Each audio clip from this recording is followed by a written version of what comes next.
Sony dropped the ball by not sticking with the cell processor for the PlayStation 4.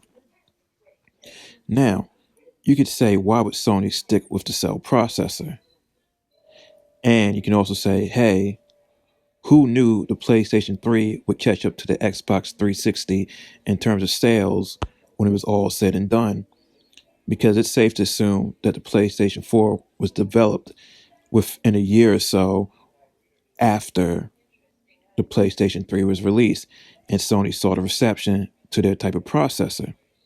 But you have to look at it this way: that cell was a power PC in terms of architecture, the same that the 360 had in terms of power PC. Now, the 360 used a tri-core power PC processor. Sony, with the cell processor, actually used one single core, and both of them were 3.2 gigahertz, be it the 360's tri-core and the single core for the cell processor. And the cell processor also had 8 other cores that was at 3.2 gigahertz, even though only 7 were available to be used. They're both RISC processors, and they didn't use complex instructions like a traditional desktop and with the kind of chip you found in the original Xbox.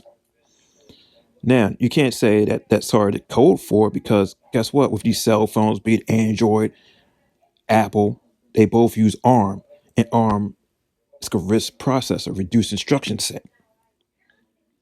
So to say you needed complex instructions to make development easy, nowadays, no.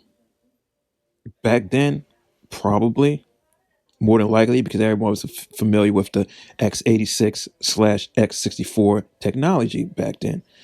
And that's what's been built upon over years, like since the 1970s.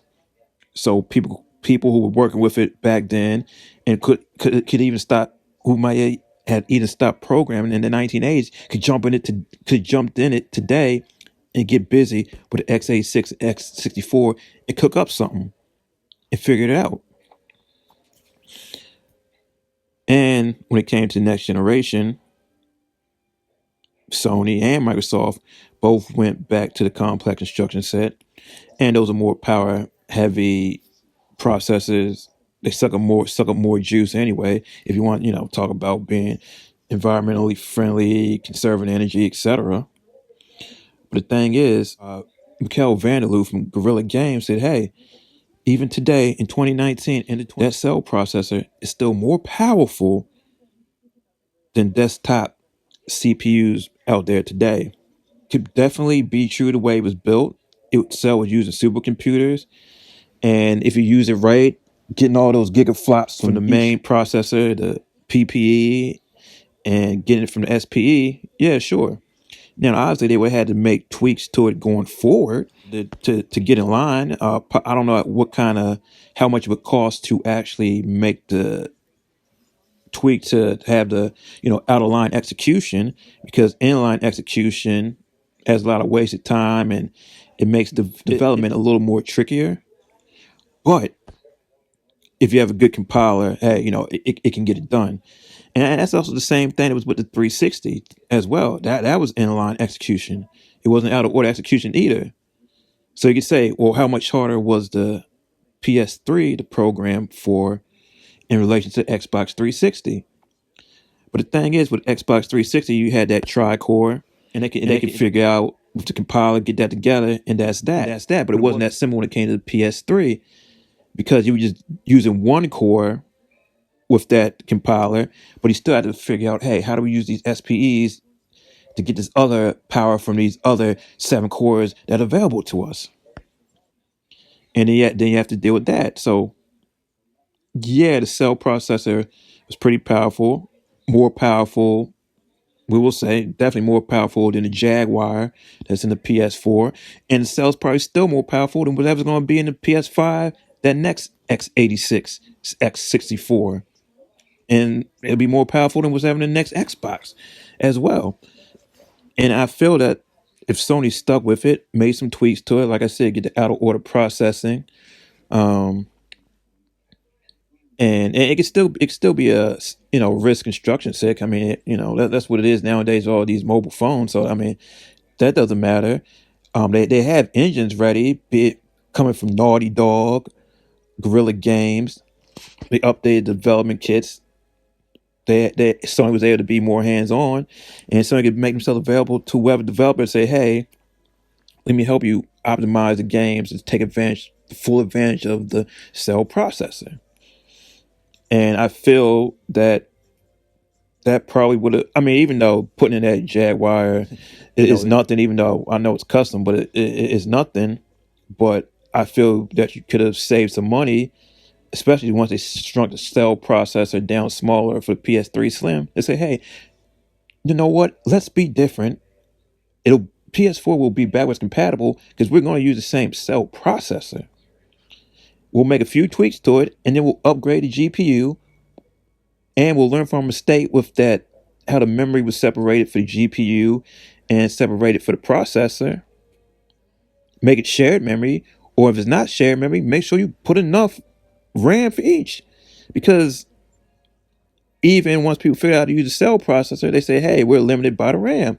So when the PS3 was out, if they put in 512 megabytes of RAM for the CPU, 512 available for the GPU, or what have you, if they could have got it done at that time, then you'd be like, okay, cool. It'd have been on par, at least memory wise, with the PS3. I mean, memory wise with the Xbox 360, and the developers that had all the skills like Naughty Dog, Guerrilla Games would have an even easier time. And you could also say, with an SSD, be it if they put the cell on the PS4, they could have saved some money, development costs. Put in an SSD, now you have access to faster virtual memory, page file, whatever you want to call it. And that could be used to supplement the RAM as well. So, I mean, there's a lot of shit that can be done. Developers can use that to take advantage of, the page file, virtual memory, figure out how to offload stuff from the main PPE to the SPE. And I'm sure, I'm not sure how much it would cost, but maybe they could even just made the PPE, the main processor, APU, whatever main processor, APU, whatever you want to call it, tri-core, just like the just like the Xbox 360. And now you can get those third-party games directly from the 360 and put it on to the PS3, the future PS4 at that point, and at least max that performance, and then elevate it with the SPU, SPE, whatever you want to call it, those extra cores, and make it even better. So yeah, in my opinion, Sony dropped the ball by not continuing with the cell processor, but I understand why, because at that time they were in reaction mode. And I felt they might have overreacted. Because once you see the success of the 360, okay, just change up the cell a little bit if you can. I mean, if you're gonna stick with it all the way till you shrink the size of the chip and put it in the PS3 Slim, and you get the cost of the system down to almost probably breaking even by the end, why not? Why not make use of that? Show the power of that cell. So, and it gave you instant backwards compatibility, almost instant. And you can still use that cell in the PS5. And there's a way to put the cell in the PS4. You can extract even more power out of it. But that's neither here nor there.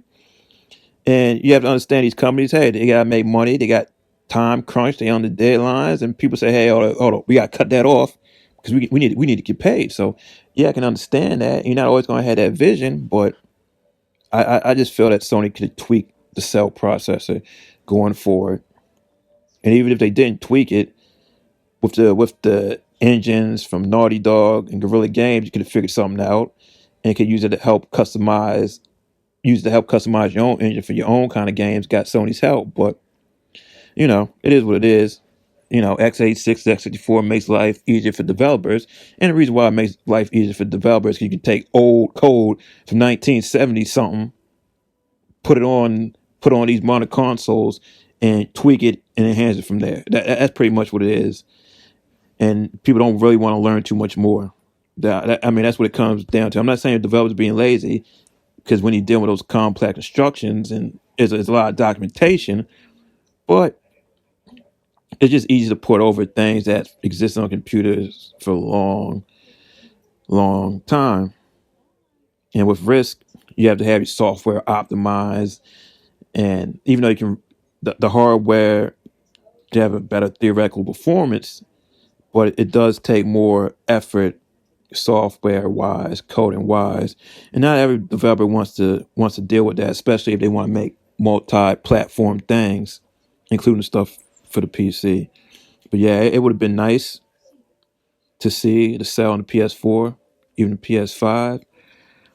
But business is business. But it's all about what could have been, and if they just stuck with that sell, if they could have had a little vision to just to keep it on the side, tweak the cell a little bit just in case, and see what happens. Like, okay, now you're putting that PS4 and we put this enhanced GPU in it. It can really show you what it can do, and now we're saving money because we already made the cell and it's cheaper to produce. And we just made a few tweaks because we know what to do. We learn from our mistakes. We can add this and that. But yeah, that's my take. Iceberg Jim out. Deuces.